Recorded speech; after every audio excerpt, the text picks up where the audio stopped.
Welcome. You are watching Line Screw 1.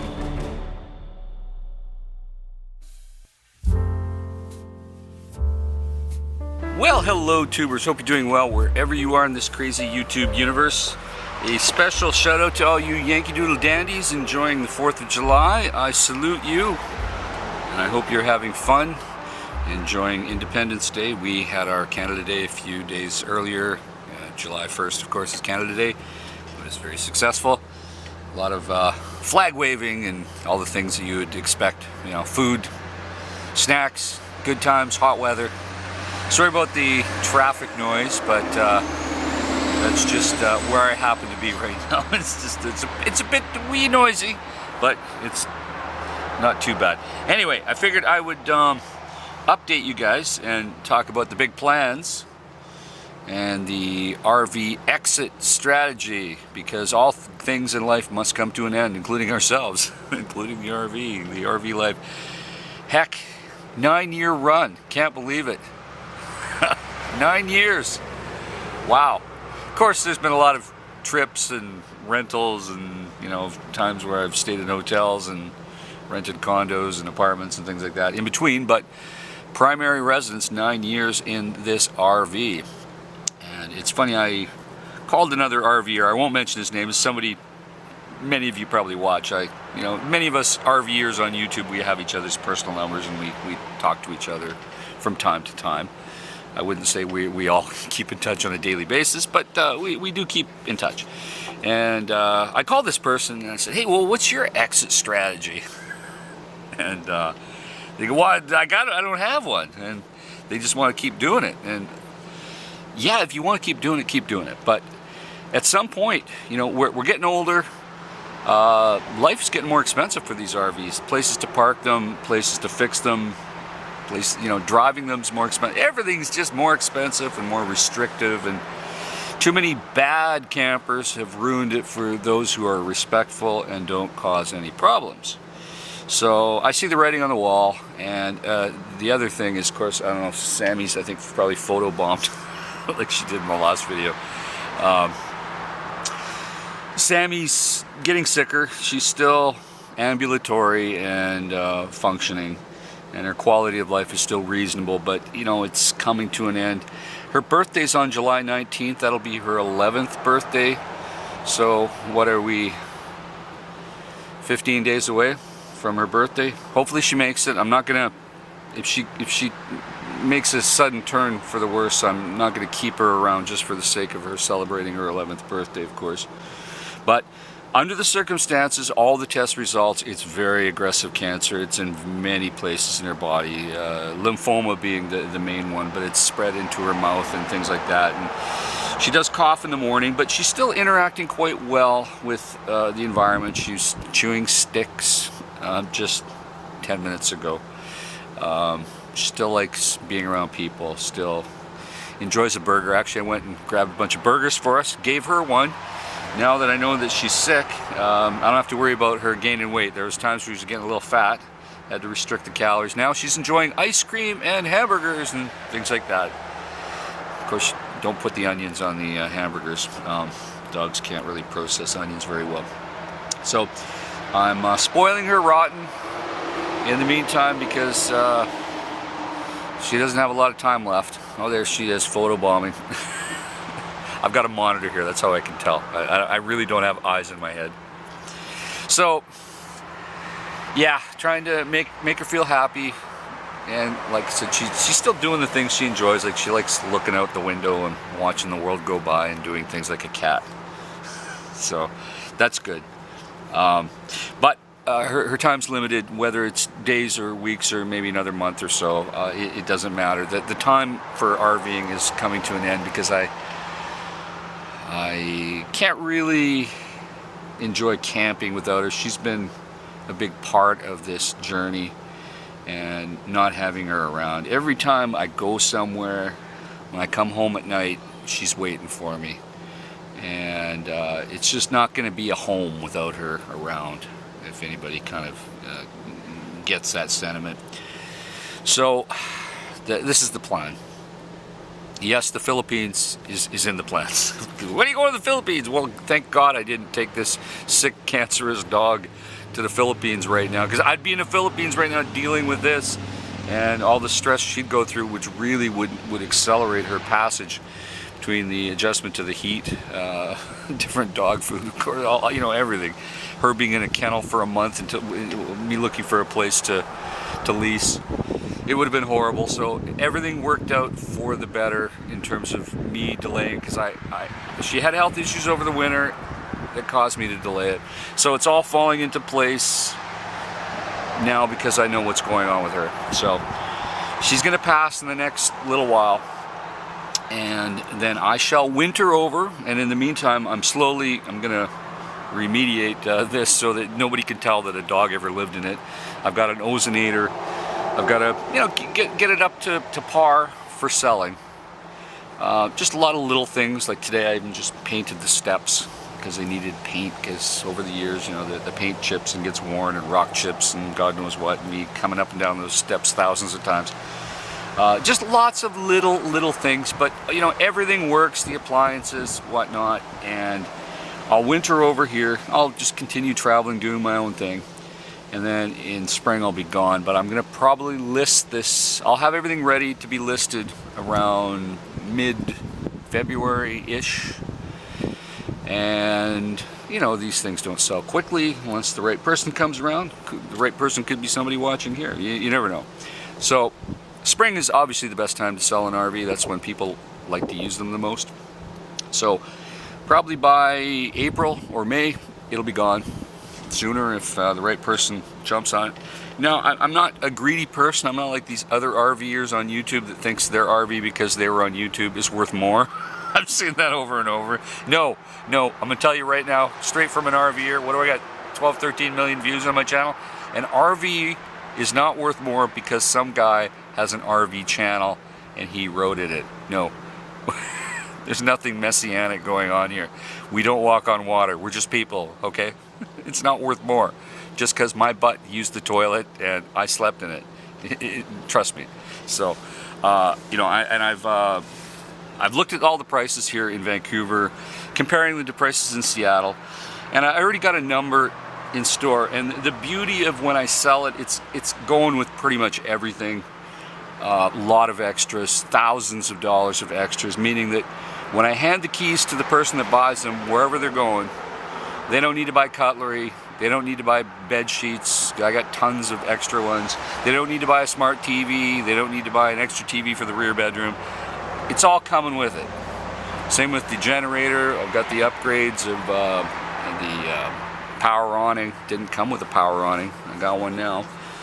New microwave. Oh, and I'm on my 4th water heater. It's actually still under warranty. I just had that done a few months ago. They keep failing, but at least this one's under warranty. I guess the warranty will continue for you, because I do have the receipt for that. So you're getting all this stuff. Oh, the front hitch mount, so you can haul your motorcycle. That's a great tool. Bring your motorcycle, haul it along on the front, just like I've done. It's a great idea. Hey, it's all installed. It's ready to roll. So, you know, mine's a 2008 with a Ford chassis, E350 or E350. The last model of Adventurer built in Canada before they moved the plant to, I think it was Yakima, Washington, so they could pay their people less money. Yeah, that's what they do. That's what the RV manufacturers do. They look for cheap labor. You know, pay somebody less. They obviously don't give a crap when you pay them dirt wages. But anyway, this was built in Abbotsford, British Columbia last year, 2008, Ford chassis. Built like a tank.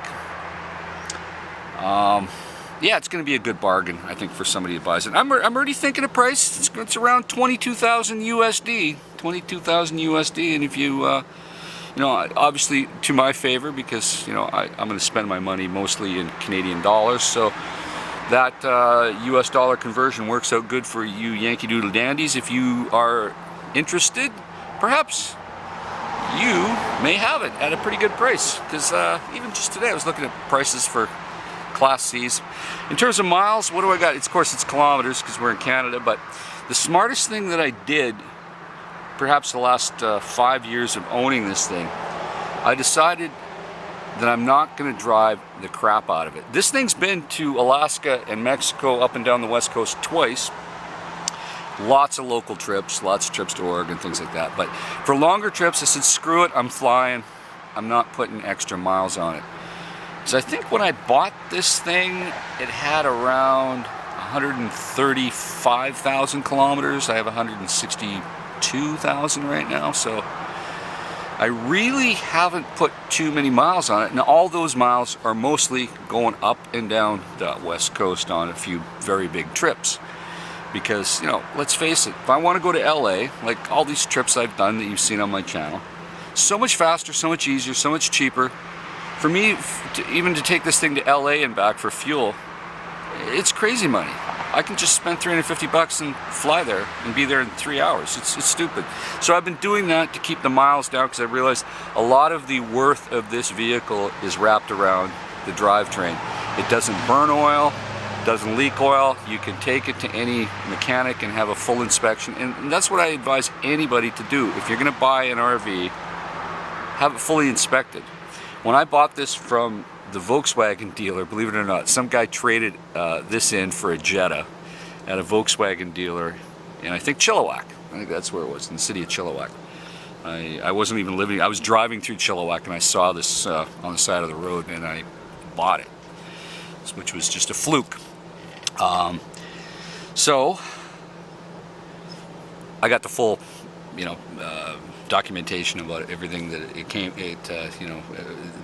needed and whatnot. But before I decided to buy it, I told the dealer this: look, I want a full inspection. I'll even pay for it. Turns out the dealer actually was so motivated, because they sell Volkswagens, they don't sell RVs. They wanted to get this off the lot. They actually paid for my vehicle inspection, but I was more than willing to spend a couple $100. They compression tested the engine and all the mechanicals, and I said, look, I want it gas certified, make sure that that is up to par, and no liens, of course. You should always do a lien check before you buy any vehicle used. But of course, from a dealer, you don't have to worry so much, because there's usually protection involved there. So when it went to inspection at a automotive shop, they found that there was a leak with the rad, and it needed a whole new radiator and a few other minor things. So that was about $1,000 for that. So the dealer ate that. Brand new radiator in it. Thank goodness. So, yeah. Anybody that wants to buy this, glad to drive it to any shop and have a compression test. Now, I'm not entertaining offers right now. I've already said my price is around $22,000 USD. I need it until, you know, February, March, April, but it'll be listed around February. So, yeah, I have no problem. The vehicle will stand up for any scrutiny. So, yeah, I'm lamenting the end of the RV life, but the plan is all in place. I see the time frame. I can do everything slowly, get everything up to bar. Oh, I got to replace a roof vent sometime in the summer. I'm going to recoat the roof again. You know, lots of little minor things, and then once the dog's gone, I'm going to do a deep clean and run the ozonator a fair bit, especially when I'm away. They say you shouldn't really breathe ionized air, but typically when I do go on a holiday and Sammy's in a kennel, I do run an ozonator and, you know, get it nice and ship-shape in terms of air quality, because, you know, a dog living in an RV, it gets a little funky at times. I wouldn't say it reeks like a dog, but there's times where you can tell, yeah, there's a dog that's been living in there. So it's not too bad actually right now, but maybe because it's summer and it's drier. But, you know, in the winter when it's horribly wet outside and it's raining, you know, it can get a little funky inside. What else have I done over the... Oh, I replaced the thermostat for the furnace. I got a nice Honeywell that keeps the furnace running well. Brand new toilet. You know, lots of little things that I've done to keep on keeping it enjoyable, keeping it how I like it. Oh, yeah, front brake job. Complete front brake job done on the RV. Yeah, brake jobs aren't the cheapest on these, because the rotors are a complete hub assembly with the bearings. Now you can buy the cheap Chinese crap, or you can buy the real, you know, the intended Ford equipment. It's not cheap, but anyway, that's done. So brakes will be the least of your problems. Rear brakes have never been done, but hey, most of the braking's done in the front. I think I still got 35% left in the rear, so pretty easy to throw some pads in on the back if one needed to do so. Yeah, and then you're gonna ask, well, what am I gonna do after that? Well, okay, here's the plan. I sell this in spring of next year. Then I'm gonna make the home base in the Texas of Canada, Alberta. I'm looking at Edmonton, and you're gonna say, well, why Edmonton? Pretty cold in the winter. Yes, it is. Yes, it is. But it's a big city, lots of amenities. One of the biggest malls in the world there, the West Edmonton Mall. You can mall walk when it's minus 30 outside. You can walk in this big mall. I'm not going there for the mall, trust me. But I can rent a really nice semi-luxury apartment. You know these small luxury, brand new high-rise apartments in Vancouver. Something like that could run you $25,000-$30,000 a year in rent. Yeah, after-tax money. And you go, wow, who would pay that kind of rent? Well, people pay that every day. I'm not willing to pay that, but they got similar apartments for me to use as a home base that are new, modern, and nice. You know, type of place where I'd invite you guys over. So I can rent one of those nice luxury, semi-luxury high-rise apartments in Edmonton for half the price as in Vancouver. You know, maybe $1,200-$1,300 a month. Use it as a home base. So I shall sell this unit to somebody. I shall leave.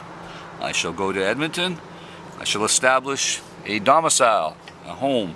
Get a nice little home base going. Summer in Alberta is always beautiful. And then when the summer in Alberta is over and I'm all set up, I shall board a plane and head to the Philippines. That's pretty much the game plan. So, yeah, it's all coming together in terms of the time frame in my head now that I don't have to worry so much about Sammy, because I know what's happening with her. Not excited about it, and it's going to be a tough time having to have her pass, and obviously, unless she has a heart attack in the middle of the night, I'm going to have to euthanize her at some point. But we're day by day. She's still kicking. She's still having fun as of today. But the time is limited. And like I said, we've got 15 days till her 11th birthday. And we're hoping she makes it, but we'll see. So that is the plan. Perhaps well, I'm not entertaining people trooping through my RV right now to look for it as I'm doing my thing here in the summertime. Maybe I might even sell options, $1,500 option for you to buy it in February or March. I might even entertain that for somebody if you're willing to consider it. But I'm not too worried about it. It'll sell quite easily with what I am suggesting for a price and what I'm including on it. So yeah, I've seen some of these prices in Seattle, even here in Vancouver, where people are just, they're dreaming. Probably because they still owe money on the damn thing and they're underwater.